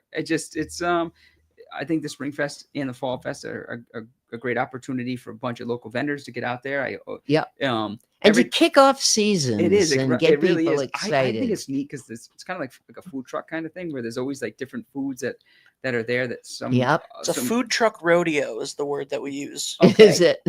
Food truck rodeo. I like it because there's usually like some cool vendors that are in the area that I've never heard of, or that have restaurants that also have a food truck that they do some food stuff, and then makes me think after, like I say to my wife, we really should try to go out to this restaurant sometime. The food was really good. A lot of those food trucks are excellent food. So it's nice to to go there and and check things out. There will be 85 total vendors. As of a couple days ago, there were 85 total vendors for Springfest lined up. Okay. So Now, are you talking about only food? Not only food. No, everybody. 85 so food, vendors. crafts, Yep. stuff. Food, crafts, things. Will there be bands again? Oh, There yeah. yep. He's very big on that. The music lineup is Jeff Pitchell and Texas Flood on Friday night. Is the main event on Friday night. Also, local band Never Enough will be playing on Friday, kicking off Springfest. On Saturday, by the way, I'm not looking at anything. I know you just have that mind. Like Saturday at noon is Jason Acey, who will be kicking things off at noon on Saturday, and then legendary singer-songwriter John Batdorf from the band Batdorf and Rodney and Silver from the 70s sang Wham Bam Shang-a-Lang, was a big hit then, and then again in the 2010s, because of the Guardians of the Galaxy franchise, they brought that song back, put it in the soundtrack, and it became a huge hit. Then after that, we have Sidecar, a tribute to the Cars. That'll be playing from 4 to 6, and then at 6 o'clock it will be Caswell and the Peelanites. That's right. And at 8 p.m. it will be Joyride, which is an 80s mixtape, as they like to describe themselves. So that should be a lot of fun. And then on Sunday, we have the United Theater Presents at 12, which I believe will include a band called Pop. Yes. And then at 2 p.m., Jason Acey will be back 2 to 4 or 2 to 5 to play us out for Misquamicut. In addition to that, we have Amy the Mime, who will be wandering around. They're going to have the car show as they usually do. The car show will Sunday. be on Sunday. Yep. And then Friday night at 7, we will have Kiefer's Martial Arts in the demo area. And then Saturday night at 7 p.m., 321 will be there streaming this. We will have professional wrestling with Pioneer Valley Pro Wrestling, who will be there putting on a wrestling show. This will be Sunday night? Saturday night at 7 p.m. Okay. Pro wrestling. I have a friend who's very into this. Saturday night, 7 p.m. Pro wrestling. Pro wrestling. Yep. Okay. All right.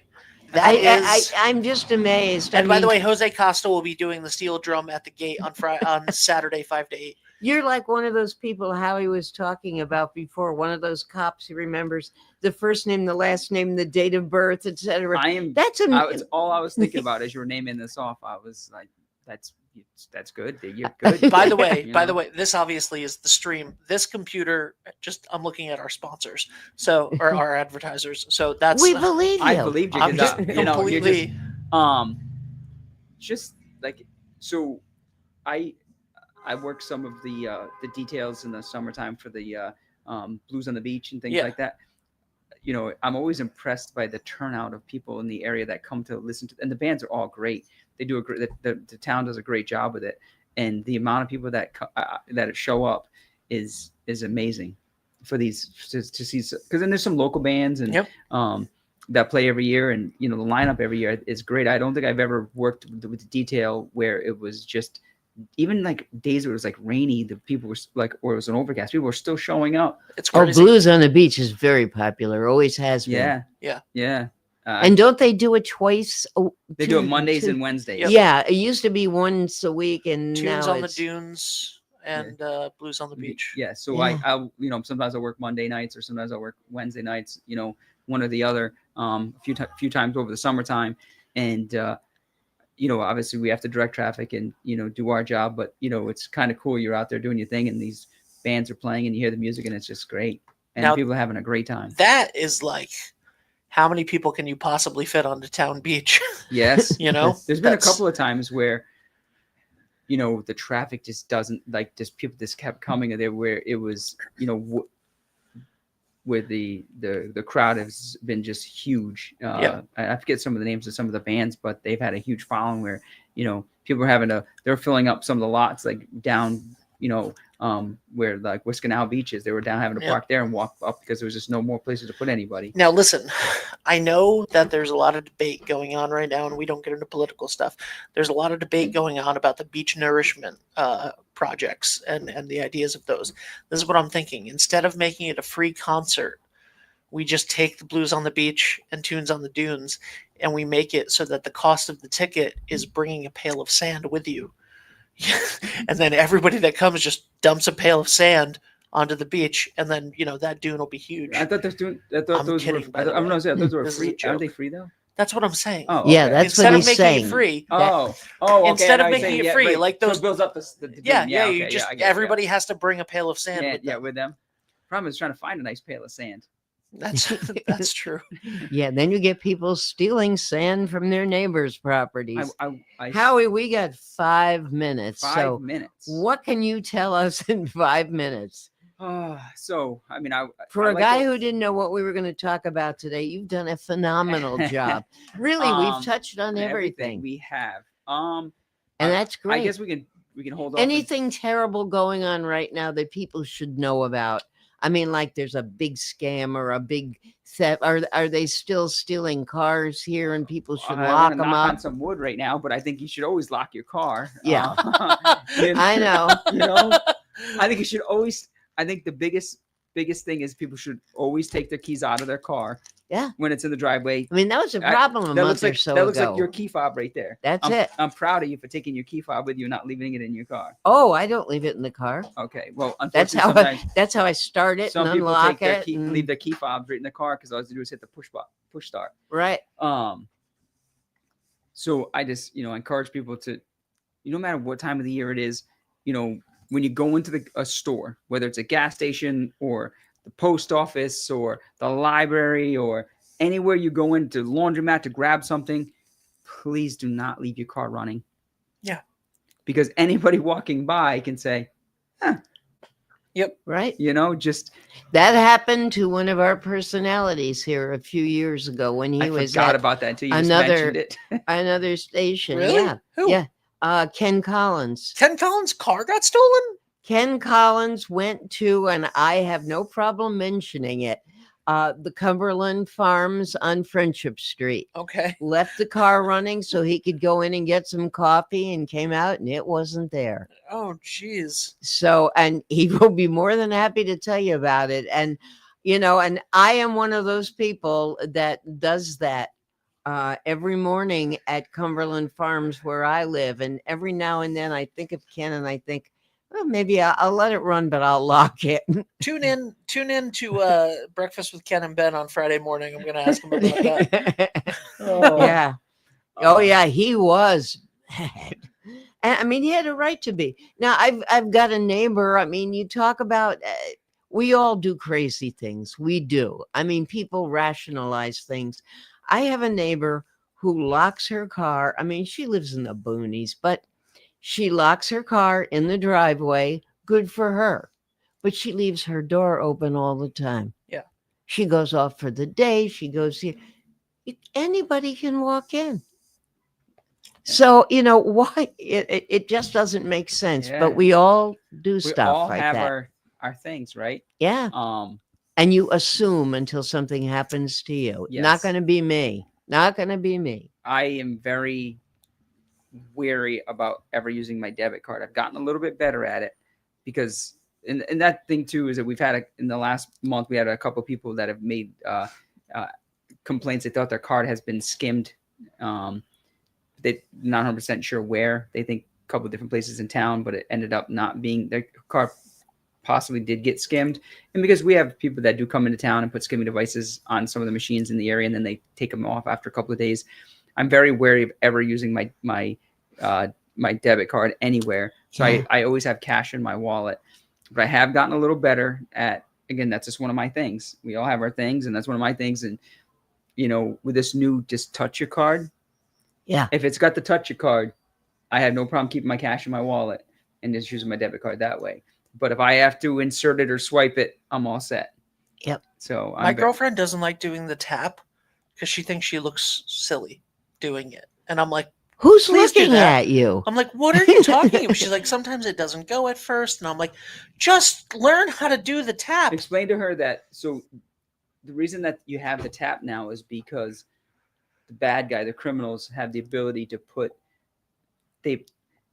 you watch YouTube videos of it, how fast they can put like a cover over a skimming cover over a standalone little like a box where you swipe your card after you buy your groceries somewhere. Yeah. And inside it's got a little camera and it's got a little US card, SIM card in it, and it just tracks every single phone number. They take it off after a day. They take that little card out, they plug it into a computer, and it downloads every single credit card number. And then that little video. Boy, is that scary. In that little video that they have, Wow. that's got a little camera, it records your fingers touching your numbers. And once they have it, once they get one number or they can read one person's, everything falls in sequential order anyway, pretty much. So they usually know. They can just watch the video Wow. and then all you do is Howie, have to, we will see you That's on quick. June 4th. All Thank right. you again. For everyone next week, we're going to have Sue Ogle from the Westerly Village, along with a surprise guest. Ooh.